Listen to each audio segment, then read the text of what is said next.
Hello DElEd fourth semester. आज आपका last topic ये वैसे पहले रह गया था। भारत की प्राकृतिक संरचना, वनस्पति, नदियाँ, जलवायु। तो आज हम उसको कवर करेंगे और ये आपका लास्ट वीडियो है। इसके बाद अगर आपको कुछ क्वेरी हो तो आप पर्सनली पूछ सकते हैं। प्राकृतिक संरचना के आधार पर अगर हम भूमि की बात करें तो 4 प्रकार से भारत की भूमि बटी है। विस्तृत पर्वतीय प्रदेश, सिंधु और गंगा का मैदान, रेगिस्तान का क्षेत्र और दक्षिणी प्रायद्वीप। हिमालय की जो श्रृंखलाएं हैं वो लगभग समानांतर फैली हुई हैं, जिसमें पठार और घाटियाँ आती हैं, जैसे कश्मीर, कुल्लू घाटियाँ है ना, ये जो कि बहुत खूबसूरत प्रदेशों में आते हैं। और संसार की उच्च कोटियों में जो इनकी चोटियाँ हैं वो उच्च श्रृंखलाएं भी इसी क्षेत्र में आती हैं। यहाँ पर दार्जिलिंग है, सतलज घाटी है, और इसके अलावा भारत और म्यांमार के बीच, बांग्लादेश के बीच में जो पहाड़ियाँ हैं वो पर्वत श्रृंखलाएं हैं। ठीक, जिसमें लगभग पश्चिम से लेकर फैली हुई ये जैतिया, नगा की पहाड़ियाँ, मिज़ो की पहाड़ियाँ और रखाइन की पहाड़ियाँ भी प्रमुख हैं। अगर हम गंगा के मैदानों की बात करते हैं, सिंधु और गंगा के मैदान जो कि 2400 किलोमीटर लंबे हैं और 240 से 320 किलोमीटर तक चौड़े हैं। इनमें अलग अलग नदियाँ पाई जाती हैं। ये कैसे बने? अनेक नदी प्रणालियों से बने हैं। सिंधु, गंगा और ब्रह्मपुत्र के किनारों से, थालों से बने हुए हैं और विशालतम कहा जाता है कि पृथ्वी पर सर्वाधिक घने और विशालतम क्षेत्र हैं। ठीक, रेगिस्तान की बात करते हैं अगर हम, तो रेगिस्तानी भागों को 2 भागों में बांटा जा सकता है, विशाल रेगिस्तान और लघु रेगिस्तान। विशाल रेगिस्तानों में कक्षकिरण, ठीक है, लूनी नदी जो फैले हुए हैं, और इसके अलावा जैसलमेर, जोधपुर इत्यादि में, जहाँ पर लूनी नदी शुरू होकर और बंजर भूमि तक फैली हुई है। ये पथरीली भूमि है, यहाँ पर चूने के भंडार पाए जाते हैं। फिर दक्षिणी प्रायद्वीप का पठार है, 460 से 1220 मीटर तक के ऊंचे पर्वत पहाड़ियाँ श्रृंखलाएं, और गंगा और सिंधु के मैदान यहाँ पर उनको अलग करते हैं। इन जो पहाड़ियाँ हैं इनमें क्या है? अरावली, विंध्य, सतपुड़ा, अजंता, मैकाल इत्यादि की पहाड़ियाँ पाई जाती हैं। पठार का ये दक्षिणी भाग नीलगिरी पहाड़ियों से भी बना हुआ है, जो अरब सागर और पश्चिमी घाट के बीच में है, संकरी पट्टी है। यहाँ पर फैली हुई जो पहाड़ियाँ हैं उनको कार्डमम पहाड़ियाँ भी कहा जाता है। अगर हम भूतत्वीय संरचना के आधार पर प्राकृतिक संरचना की बात करें तो उसमें हिमाचल और उससे संबंध पहाड़ों का समूह है, और सिंधु और गंगा का प्रायद्वीपीय मैदान है। इसमें जो प्रायद्वीपीय क्षेत्र है वो हलचलों से, भूकंपीय हलचलों से मुक्त क्षेत्र है, और इसके अलावा कुछ रूपांतरित चट्टानें भी यहाँ पर पाई जाती हैं। शेष भाग जो गोंडवाना का क्षेत्र है, यहाँ पर कोयले की अधिकता पाई जाती है, और या क्योंकि यहाँ पर लावे और मिट्टी के जवाब से बनी कुछ चट्टानें हैं। जलवायु की अगर हम बात करते हैं तो भारत की संपूर्ण जलवायु उष्णकटिबंधीय है, और 4 ऋतुएं होती हैं यहाँ पर: शीत, ग्रीष्म, वर्षा और मानसून, जो कि अक्टूबर और दिसंबर की मानी जाती है। भारत की जलवायु पर 2 प्रकार की मौसमी हवाओं का प्रभाव पड़ता है: पूर्वोत्तर मानसून और दक्षिण पश्चिम मानसून। पूर्वोत्तर जो मानसून आते हैं वो शीत मानसून होते हैं। यहाँ पर इस समय जो हवाएं होती हैं वो स्थल से समुद्र की ओर बहती हैं, हिंद महासागर, अरब सागर और बंगाल की खाड़ी को पार करके आती हैं, जिससे इसमें नमी ज़्यादा पाई जाती है, और देश में अधिकांश वर्षा दक्षिण पश्चिम मानसून की वजह से ही होती है, क्योंकि इसी में ज़्यादा नमी पाई जाती है। इसके अलावा नदियों की अगर हम बात करें, भारत की नदियों की, तो इनको भी हम 4 वर्ग में, समूहों में बांट सकते हैं: हिमालय की नदियाँ, प्रायद्वीप नदियाँ, तटवर्ती नदियाँ और अंतरस्थलीय प्रवाह क्षेत्र की नदियाँ। हिमालय की जो निकलती हैं नदियाँ वो 12मासी, मतलब जिसमें आमतौर पर 12 महीने बर्फ़ पिघलने के साथ साथ पानी रहता है, और मानसून के महीने में हिमालय पर भारी वर्षा होती है, जिससे इन नदियों का पानी अक्सर बढ़ भी जाता है और बाढ़ आने का कारण भी बनता है। लेकिन जो प्रायद्वीप नदियाँ होती हैं उनमें सामान्यतः जो पानी है वो एक जैसा नहीं रहता, केवल वर्षा का पानी होता है, इसलिए पानी की मात्रा घटती और बढ़ती रहती है।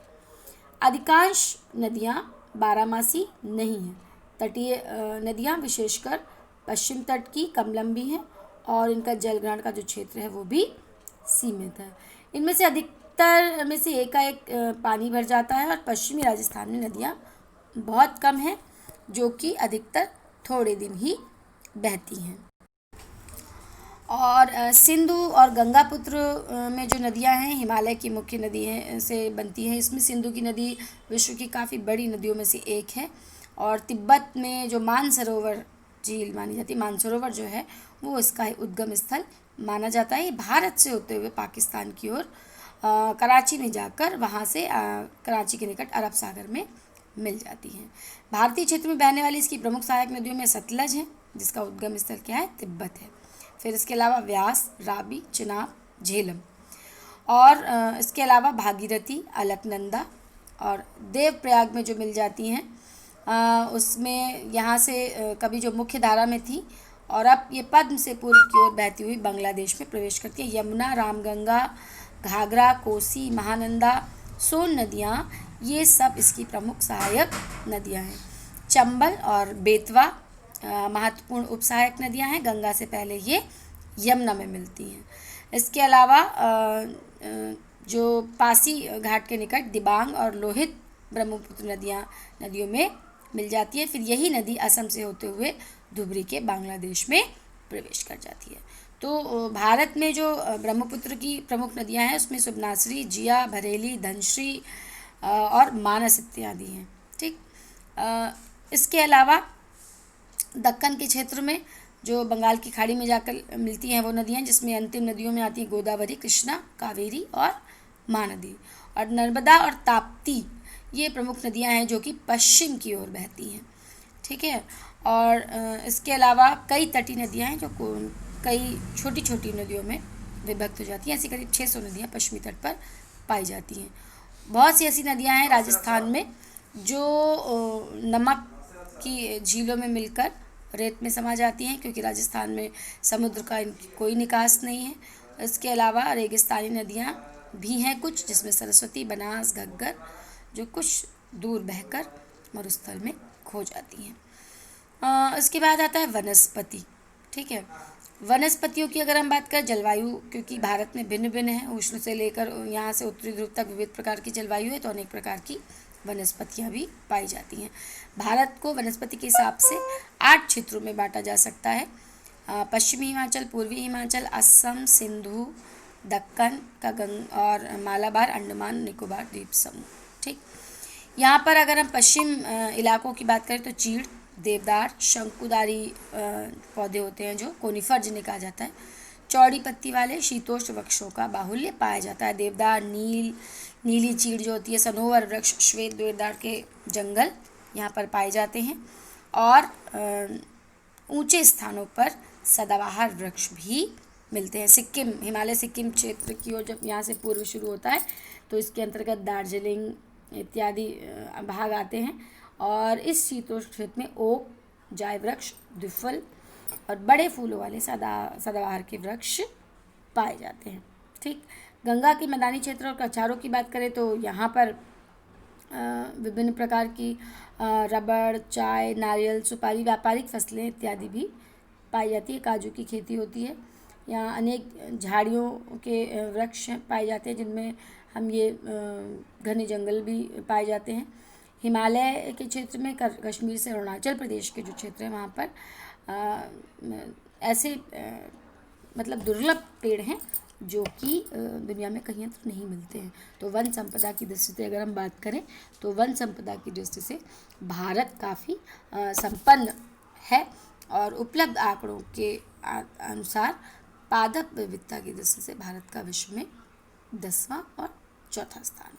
तो लगभग 70% भूभाग का सर्वेक्षण जब किया गया तो पता चला कि जो सर्वेक्षण संस्था है उसको 46,000 से अधिक पौधों की प्रजातियों का पता लगा है।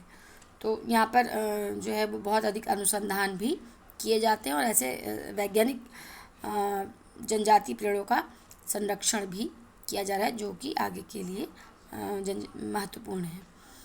तो साथ ही कृषि और औद्योगिक और शहरी विकास के लिए भी जो है वनों का संरक्षण बहुत आवश्यक है, क्योंकि बहुत सारे ऐसे पेड़ पौधे हैं जो विलुप्त हो रहे हैं और 1336 ऐसी प्रजातियां हैं जिनके लुप्त होने का खतरा बढ़ रहा है। तो इसलिए भारतीय वनस्पति सर्वेक्षण ने ऐसे लुप्तप्राय पौधों की सूची को रेड डाटा बुक नाम से जो है उसमें इनका वर्णन भी मिलता है। फिर जंतुओं की बात करते हैं। जंतु सर्वेक्षण ZSI, इसका मुख्यालय कोलकाता में है और इसके 16 क्षेत्रीय स्टेशन हैं। और यहाँ पर जो जितने भी प्राणी हैं, प्रजातियाँ हैं, प्राणियों की प्रजातियाँ हैं, उनका जो है वो एक वर्णन भी होता है और उनके सर्वेक्षण के लिए ये उत्तरदायी होते हैं। यहाँ पर बहुत सारे विशालतम पशु पाए जाते हैं। हाथी, नीलगाय, चीतल और हिरन, है ना, 4 सींगों वाले हिरन, भारतीय बारहसिंगा, काला हिरण इत्यादि ये सब पाए जाते हैं।